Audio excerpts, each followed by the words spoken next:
Welcome to SpaceDoc. I'm your SpaceDoc, Dr. James, here to share my passion for space, spaceships, and the Star Trek universe. Today we're looking at the third issue from the Star Trek Official Starships collection from Fanhome. This is the SS Eleos XII from Star Trek Picard's third season. This is Dr. Crusher's ship for the first few episodes of that season. And I'm really excited to see what it looks like in real life from Fanhome. So before we open her up, let's have a quick look at the box. It is very much like the other issues from Fanhome in this nice sort of purple and blue box with lots of nice printed graphics of the ship on either side, which I really like. Makes the boxes somewhat more attractive if they're going to end up in a pile in some closet. Since I've talked about it in a few of the last episodes, I wanted to talk about shipping. So this arrived maybe 5 or so days after the email notification from Fanhome that they were shipping it, which is very fast in comparison to the last few issues, which have often taken a couple weeks. The big difference, as Fanhome has noted via email and their social media, is they've changed how their shipping works. Gone is their sort of normal intermediary who takes the boxes from the warehouse and then eventually delivers them to USPS. They've changed that system and now it ends up in the hands of USPS a lot quicker, and I really appreciate that. In general, I really love the United States Postal Service, USPS, and they do a great job. The only issue is they actually sent a USPS tracking number that didn't work, so something is still wrong in their systems, but it still arrived really quickly. I just didn't know exactly when it would arrive. For those in the United States, it's really good right now to pay attention to what's happening to the USPS. Along with a lot of other federal agencies or federal adjacent agencies, the USPS is at risk of being severely overhauled right now. And so for those of you in the United States, I hope you pay attention to that. It affects everything in your life, including your spaceships. So with that done, why don't we open up this box, have a look at the Eleos XII, and get a closer look.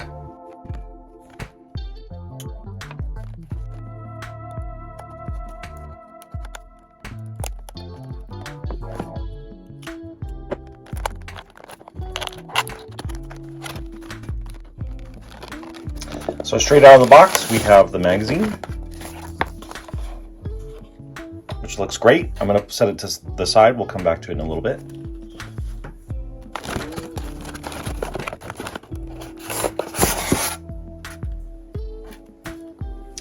So there is the Eleos XII. And actually, my first reaction is, oh, she's quite large. The size of these ships from Fanhome, just like with Eaglemoss before them, very much depends on the aspect ratio of the ship. So sort of flat ships tend to get made a little bit larger than really tall ships, and also ships that kind of fit this aspect ratio of the box tend to get made quite large. So I'm actually impressed by it. I was expecting something a bit smaller. One of the most notable things for the Eleos is its color, and we'll definitely come back to that in a bit. But for right now, why don't I pull out the stand, set it aside, and take out the ship.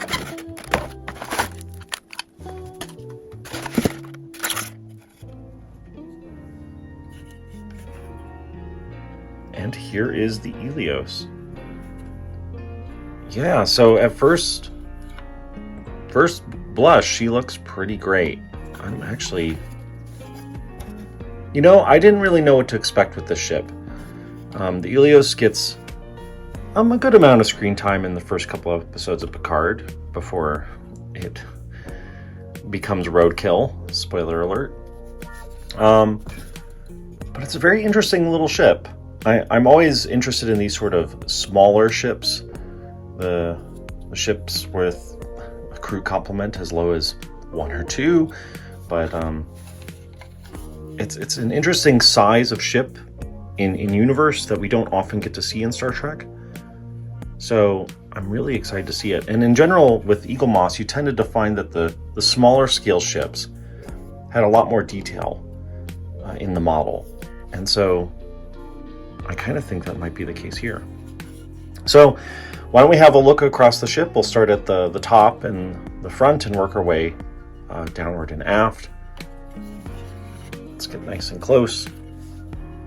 So let's actually start at the very front and actually talk about the color. So the color here, it's I guess you could call it maybe a copper, or yeah, maybe a light gold. It's not as vibrant as some of the photos of the ship were in some of the advertising material from Fanhome. It's not particularly garish. I kind of like that it's a different metallic color, with of course this dark blue running all over the ship as well, perhaps to signify that it is a science or medical ship. The ship has Aztec detailing all over, both on the blue and the gold. So you can kind of see here there's different shades of blue, slightly different reflectivities on them. Same is true on the gold or copper color. There's Aztec paneling across that as well. At the very front, we have the registry of the ship, NAR 59019. The printing on that is a little hard to read, which I think is just kind of a style choice in the font that they use for this not traditional Starship from Starfleet. It's not the usual Starfleet fonts. SS Eleos XII is much easier to read. At the front you have this deflector, which is painted. It's not any different type of material. You have this sort of light sky blue surrounded by white and more true darker copper details. I think I'm okay with it being painted. If it was translucent plastic, which is often the case for deflector dishes, I feel like it might be a little too dark because it would be inside of the body. The translucent plastic may not pick up the light as well. So I don't mind that it's painted. It doesn't have a lot of detail in there, but that may be true to the show.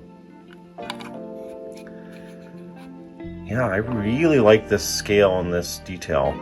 As you go around, around the saucer, there are windows here that are both molded and painted. And if you get really close in there, you can see, as per usual, the windows, both painted and molded detail, are not quite perfectly aligned. They're close. They're very close here, but I guess there's always something to strive for. Some of these windows down here towards the edge of the saucer, down here, presumably those are windows, those don't have a molded detail. They're just painted on, so no misalignment. I mean, I guess that these little orange rectangles with some circular details in them are the RCS thrusters. They're in the usual spot for those on a Starship. I really like the amount of molded detail in here. You can see it sort of all along the saucer. There's just panels both painted in and molded in. It's really nice. Let's go up towards the bridge. So the bridge, the front of the bridge, which you can see is actually down there. It's not obvious on the model. I only know that from watching the show. It's painted coppery. So I guess the canonical answer would be that the blast shield is down, which they do in the show. I do wish that was painted maybe black to indicate that it's, or white, to indicate that it's a window, that it is actually the bridge down there. There's some grill lines or grill patterning in front of the bridge. Those could be cargo bay doors, they could be transporter emitters, not entirely sure. The bridge itself is rather rectangular in plan form, and then you have this upper sort of elliptical bridge section. Well, actually, I shouldn't say bridge, because that is not the bridge. They make it pretty clear that this, what I just pointed out, is actually the bridge. So this must be some sort of upper deck.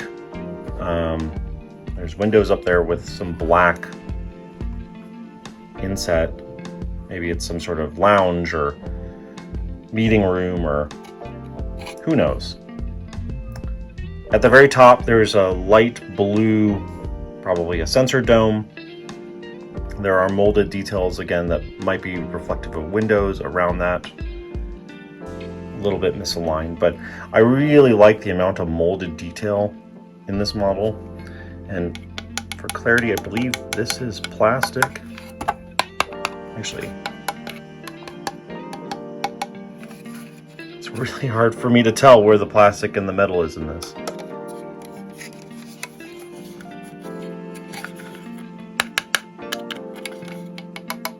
It must be the top deck.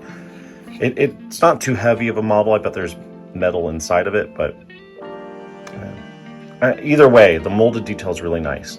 I bring up the metal and plastic because sometimes the detail on the metal parts of these models is lacking in comparison to the plastic.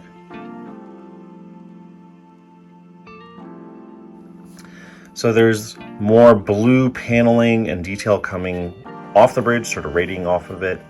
There's a variety of repeating circular, maybe they're docking ports or hatches that have a slightly different copper color to them, which is nice. As we move to the back of this bridge dome, for lack of a better name, you can see this airlock here. In the show, they show that a shuttlecraft can land on this dark gray region at the back of the saucer and dock to that port. That landing port has some nice sort of burgundy landing pads. There's actually some, in very small print, some, maybe that's black and yellow or gold warning labels there, or I guess just markings on the deck. It's really nice, very well detailed. Back here you also have more of these dark gray regions. Maybe it's just texture, maybe it's hatches for loading docks. I don't know. The patterning here is different than what is up front.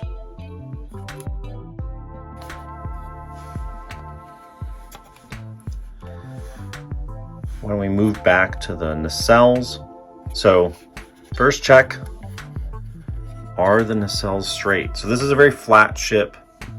The nacelles are canted inward.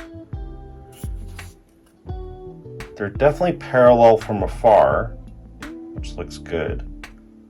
I'm trying to see whether they are both similarly aligned,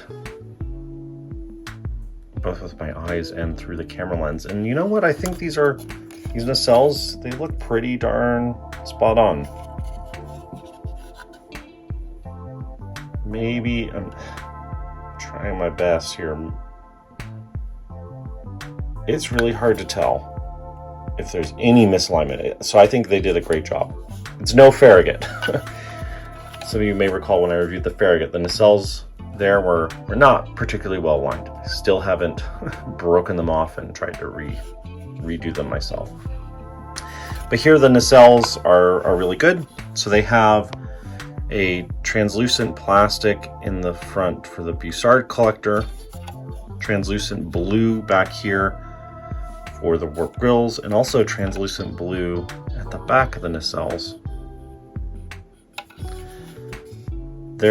These are definitely in plastic. There's some nice like fins popping off the side that have both the copper and the blue.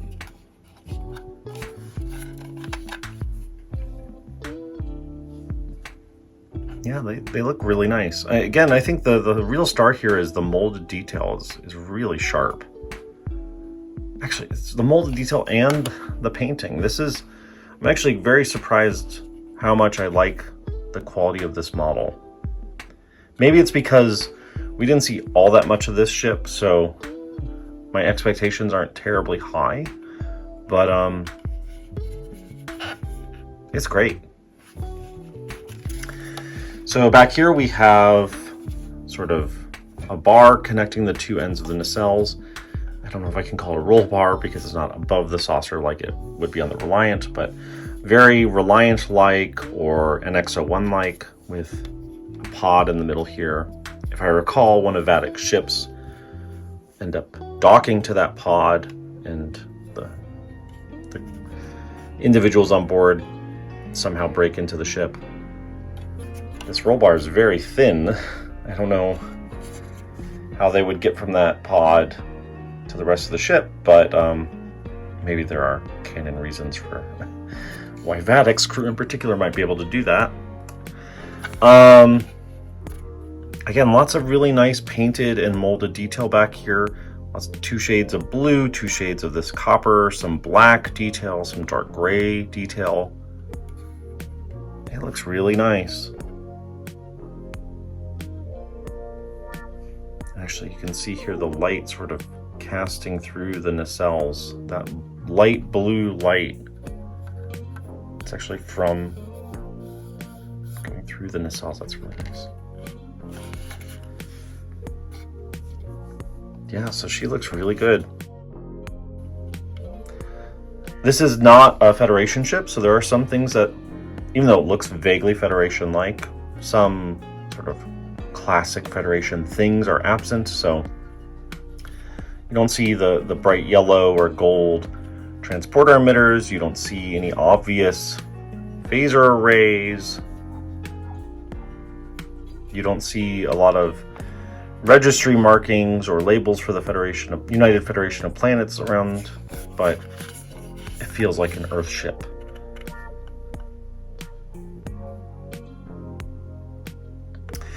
So why don't we flip her over and actually have a look at the bottom. So now she's upside down.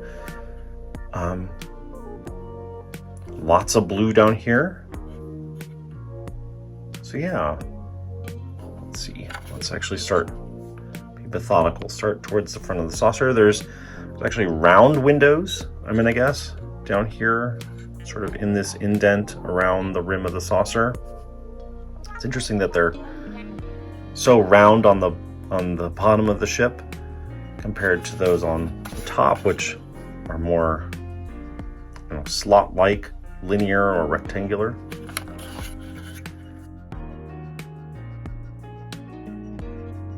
There are white markings sort of at the, at the edges of the bevel of different parts of the saucer. I don't know if those are windows or not. There's no molded detail for those. There is molded detail for these near saucer edge windows.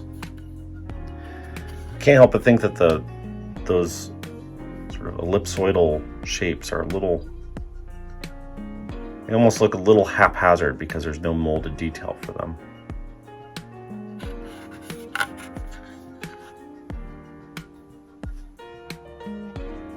But again, lots of really nice Aztecing, lots of nice molding on the ship. Lots of color. In fact, the bottom of the saucer almost feels vaguely NX-01-like with this light blue sensor dome. Perhaps it's to be expected, since this is probably a John Eves design. Has some of the John Eves flavor to it. At the back of the saucer, it sort of swoops up. So there's this nice upward indent with more markings on it, more of these ellipsoidal, presumably windows. And then back here there are, painted in orange, are what are probably the impulse engines. So it's not molded in a different kind of plastic, it's just painted on, but I think it's pretty effective.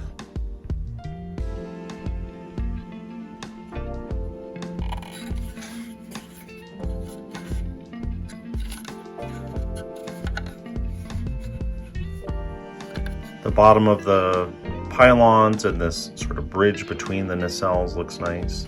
Actually, there's a little bit of orange here at the ends of I'll call these pylons, I don't know if that's appropriate, but a little bit of orange detail. Very much like Picard, to stick a bunch of impulse engines everywhere, all over the ship. I'm looking at you, La Sirena and Titan.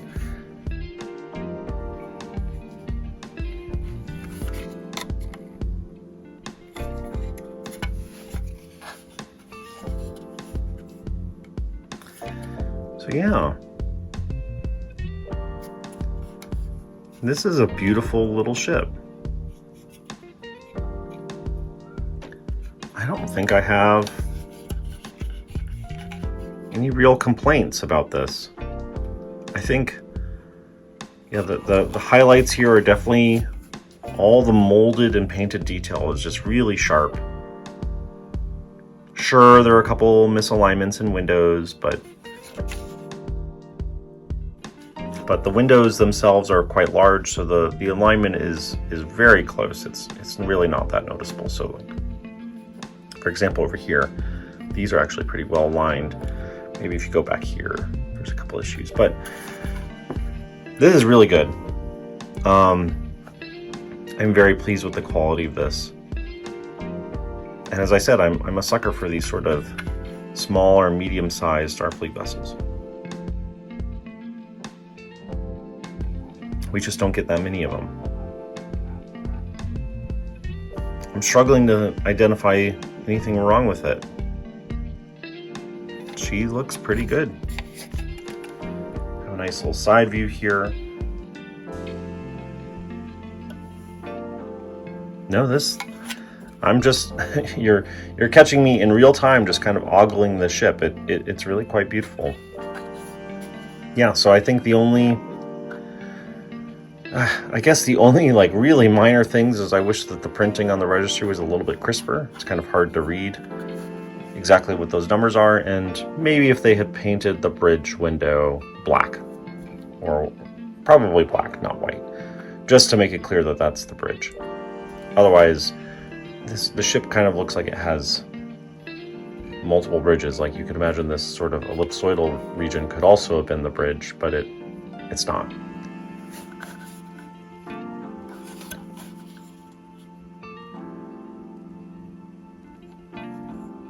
No, she's great. Actually, just had a fun idea.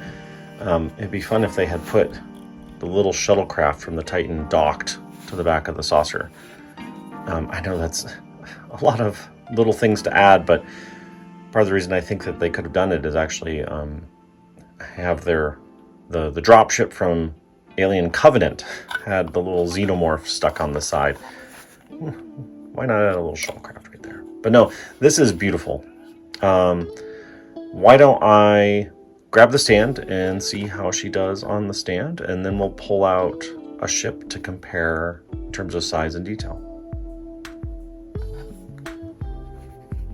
So it's the same ellipsoidal base as the Eaglemoss stand, of course with no label anymore.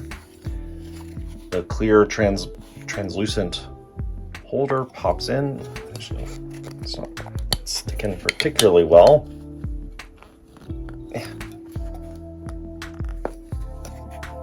Okay, it's a little better. Sometimes these don't go in terribly well. So the ship, I'm assuming it clips into the saucer. Actually, wow, that actually clips in really tight. Actually, I clipped it in so tight, I can't get it off. Yeah, so if you look here, the stand actually has little lips to it. It's probably molded exactly to match the shape of the saucer. So once it clips in there,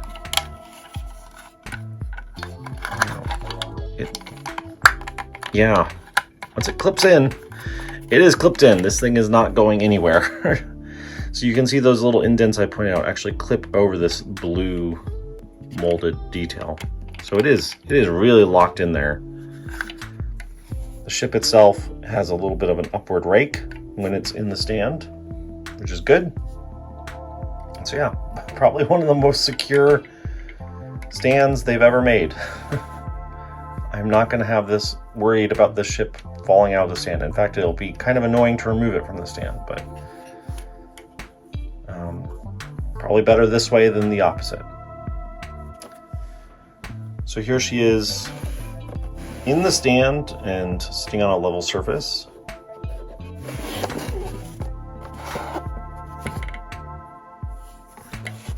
I think that looks pretty good.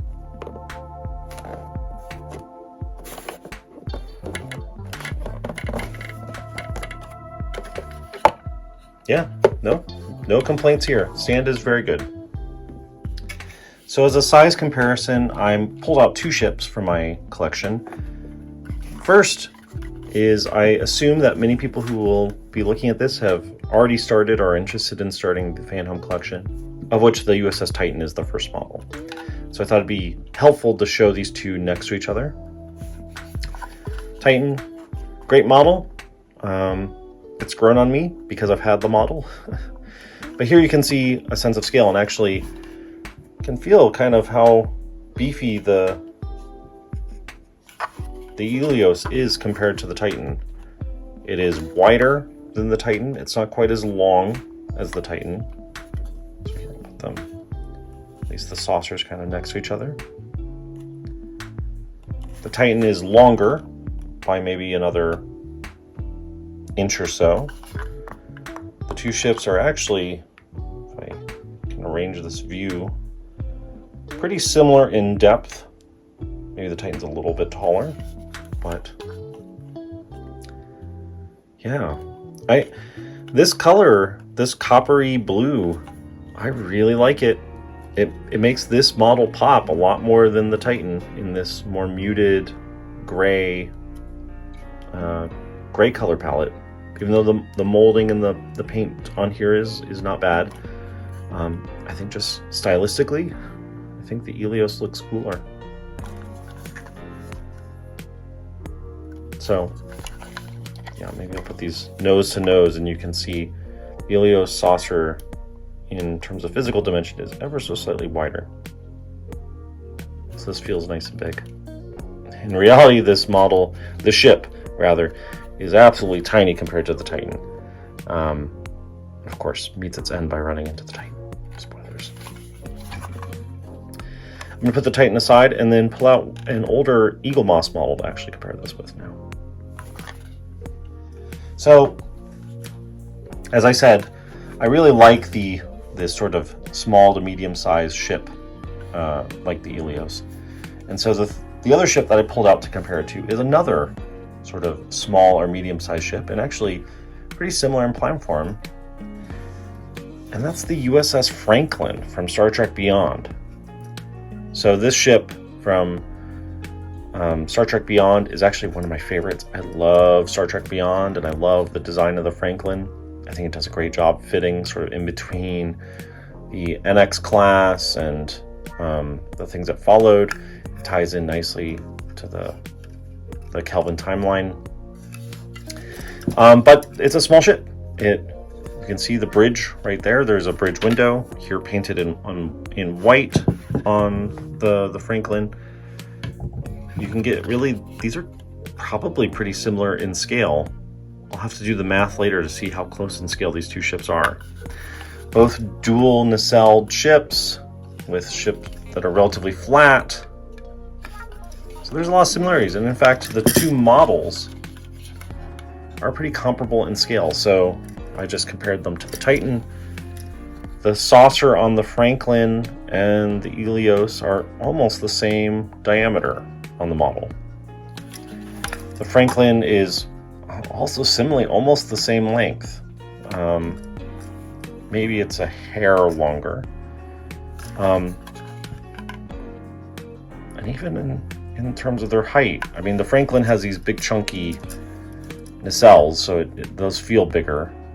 So the actual total width is larger, or it's wider once you account for those nacelles. But I'm actually pleased. These are similar scaled ships, similar both in the universe and in my hand. They look great. I actually wish the Franklin had as nice of a paint job as the Eleos over here. One of my complaints of this is it's slightly too gray. There's actually red pinstriping and all sorts of stuff on this model in Star Trek Beyond that is not captured well in the Eaglemoss model. But if you're looking for an older ship that you might have in your collection that is a reasonable size comparison to the Eleos, the Franklin is pretty spot on. So now that we've had a look at the ship, why don't we actually have a look at the magazine that came with it? So again, a lovely graphic of the Eleos XII NAR 59019 on the cover. Issue number 5. let's open her up. So some instructions on how to mount her over here on the left, and then some basic details. Apparently this is Phoenix class ship.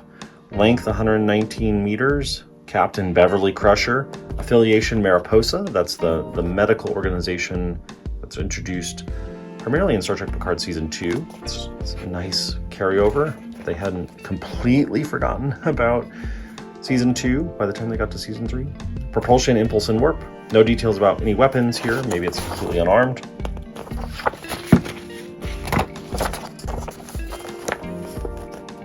Lovely view of the ship. This time showing the bottom of the ship. You can actually see those sort of ellipsoidal windows that are prevalent on the bottom. So those were in fact painted correctly. I'm not going to read every detail. We're just going to kind of flip through.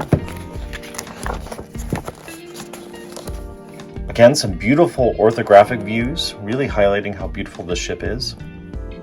Some things I'll note, comparing this to the model.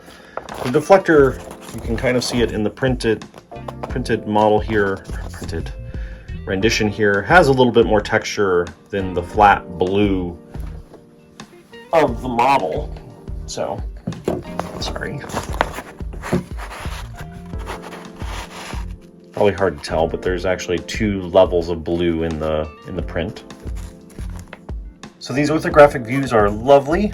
However, I'm going to make the same criticism that I've made for every magazine that we've gotten from Fanhome, and that is I really wish these were labeled.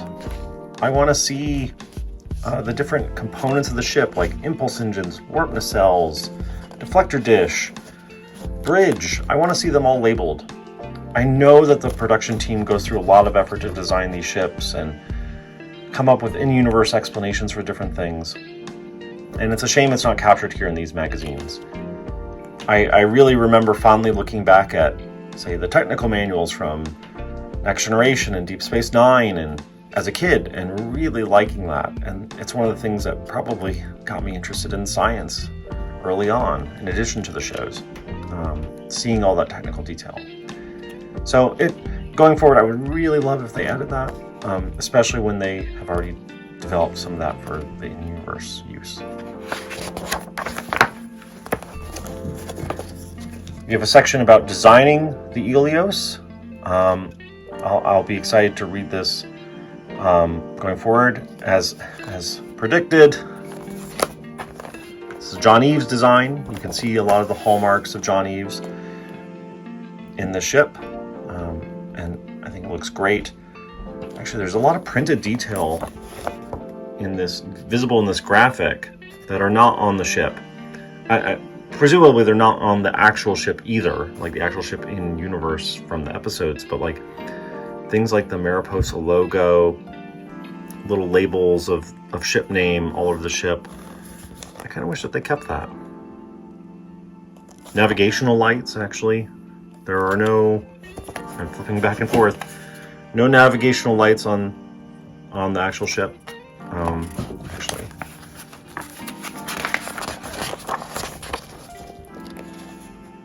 yeah, I don't see any navigational lights over here, so it's not an inaccuracy, but it's a detail in the original design artwork that I kind of wish they kept.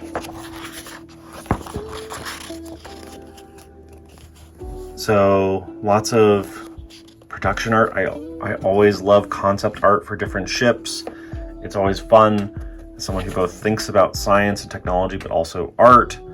Though to be frank, I'm really glad that we got the ship we got and not these. These don't feel particularly Star Trek to me, but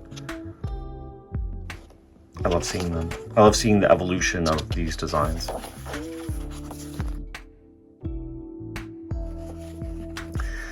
Here you can see that John Eves pulled from some past production artwork he had done.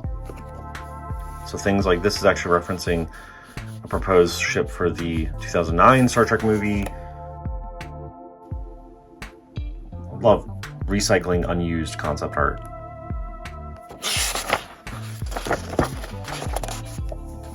And finally, another view, a slightly different view of the ship as designed. Yeah, I'm looking forward to reading this. And that's the end of the magazine. So that's been the SS Eleos XII, Dr. Beverly Crusher ship from Star Trek Picard Season 3. I've been really impressed with this model. I've said it multiple times now. I really love models of this scale. I feel like the size of this physical model and the scale to the CGI asset, it really works in its favor. You get a lot of molded and painted detail. And I think this looks great. Yeah, no complaints here. This is, I'm pleasantly surprised with how much I love this little model. Maybe I'm particularly fond because one can't help but imagine that me, a scientist, could someday have a Starfleet or Starfleet adjacent vehicle of their own to go do science, or in Beverly's case, go do medicine. So it appeals to me. But I think that's it for this episode of SpaceDoc. Let me know what you thought. What are your thoughts of the Eleos? Have you gotten the model? Did you have any problems with shipping since they changed the shipping system? And what are you looking forward to next in the Fanhome collection? As per usual, this is an experiment for me, this whole channel, me doing reviews. So I really appreciate it if you let me know what you like or dislike. Be sure to hit the like and dislike and subscribe button. Do all the things that typical YouTubers do. It will inevitably help this channel. And let me know what you, my audience, actually cares to see. And so with that, we're going to wrap up this review of the SS Eleos XII, Dr. Crusher's ship from Star Trek Picard Season 3. And until next time, live long and prosper.